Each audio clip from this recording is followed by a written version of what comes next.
Warahmatullahi wabarakatuh. Bertemu lagi di channel Pojok Saham. Kali ini kita akan mau mencoba mengkaitkan dampak berita terkait dengan penarikan Indomie atau mie instan ya terhadap saham Indofood atau INDF. Nah, kita ketahui bahwa baru-baru ini muncul informasi atau berita ya berasal negara Taiwan dan negara Malaysia melakukan penarikan salah satu produk dari Indomie dengan rasa tertentu karena diduga mengandung zat yang berbahaya bagi kesehatan. Nah, apakah informasi itu atau berita itu memiliki dampak yang signifikan terhadap saham Indofood atau tidak? Kita akan coba melihat atau coba memprediksi seperti apa kedepannya ya.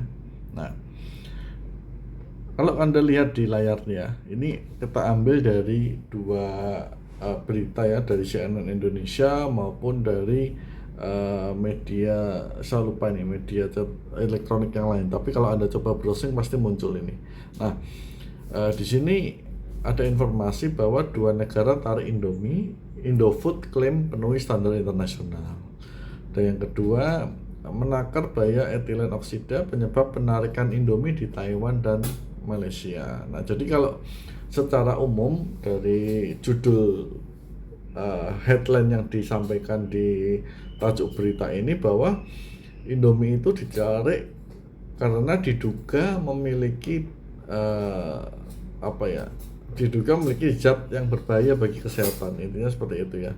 Atau di sini lebih dijelaskan dengan nama etilen oksida. Nah, tetapi setelah dicek, Indofood sendiri mengklaim bahwa sebenarnya produknya itu memenuhi standar internasional. Artinya tidak berbahaya bagi kesehatan. Nah, manakah yang betul? Nah, kita nggak tahu ya. Nanti itu urusan mereka berdua. Kita hanya menunggu informasi beritanya karena kita juga bukan ahli pangan atau ahli bahan kimia. Nah, tetapi yang menarik di sini adalah bagaimana dampak berita ini terhadap kinerja saham Indofood sendiri. Nah, ini saya sudah coba capture ya dari investing.com saham Indofood dengan candle satu harian. Nah, kalau kita lihat ya bahwa berita itu kan muncul kalau diberitakan di sini ya di tanggal 28 April. Saya coba kasih warna yang terang ya. 28 April, kemudian ini ada 29 April ya, artinya 3 atau 4 hari sebelum itu sampai dengan seminggu ke depan ya. Nah, kalau kita lihat di minggu terakhir April ya, jadi week 4 April, kita anggap saja kita ada di sini ya. Ini kan 14, ini bulan April, ini 14 April, nah kemungkinan 14 sampai ke sini lah ya. Nah, kalau kita tarik garis lurus, maka berita tersebut sebenarnya kalau kita lihat dari grafiknya ya tidak memiliki dampak yang cukup signifikan terhadap saham Indofood ya. Sepertinya investor atau mungkin pihak pelaku pasar ya merespon berita tersebut dengan tidak terlalu emosional atau gegabah. Ini terbukti bahwa tidak ada penurunan drastis atau kenaikan drastis atau intinya pergerakan yang drastis lah terhadap saham Indofood ini. Nah, ini menurut saya fundamental yang cukup bagus bagi Indofood ya. Karena terbukti dengan adanya berita yang cukup heboh tersebut, menurut saya sahamnya tidak terlalu berdampak. Nah, tetapi tentu ini tidak bisa segera atau didiamkan saja. Memang harus ada langkah-langkah preventif untuk menenangkan konsumen terutama dan regulator dan terutama kepada shareholder. Nah, tentu di dalam minggu-minggu ke depan nanti setelah tanggal 3 ini ya, tanggal 3 ke depan, nah ini kemungkinan akan ada langkah-langkah entah itu tadi dari BP POM atau mungkin dari Indofood dan sebagainya untuk memitigasi berita tersebut. Nah, tetapi kalau kita lihat dampaknya pun sebenarnya tidak terlalu berdampak. Nah, saya pikir itu yang mau sharing ya. Jadi kadang berita itu bisa berdampak, bisa tidak juga terhadap pasar. Nah, saya ingat juga terkait dengan cerita Warren Buffett ya, di mana ketika itu ada isu tentang Amex atau Bank American Express, di mana ada isu yang merugikan atau berita yang merugikan terhadap Amex ini. Nah, Amex itu kemudian sahamnya turun drastis. Nah, namun Warren Buffett tidak serta-merta bereaksi terhadap berita tersebut.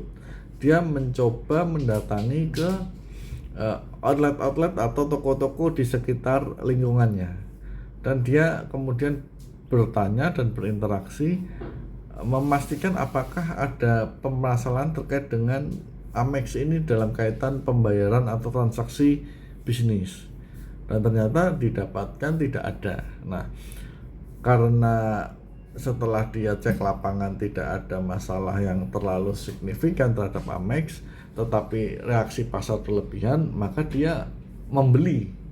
Melihat Amex itu sebagai peluang, dia membeli banyak sahamnya, dan benar, ternyata beberapa saat kemudian karena isunya tidak terbukti dengan clear, artinya isunya tidak benar, maka saham Amex itu kembali pada tracknya atau naik kembali.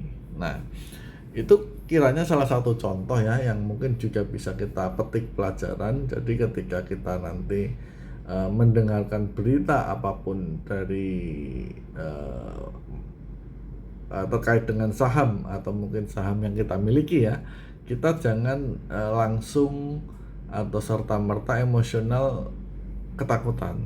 Nah, ada baiknya dilakukan langkah pengecekan kayak Warren Buffett itu, ya, apakah benar terjadi masalah dan sebagainya.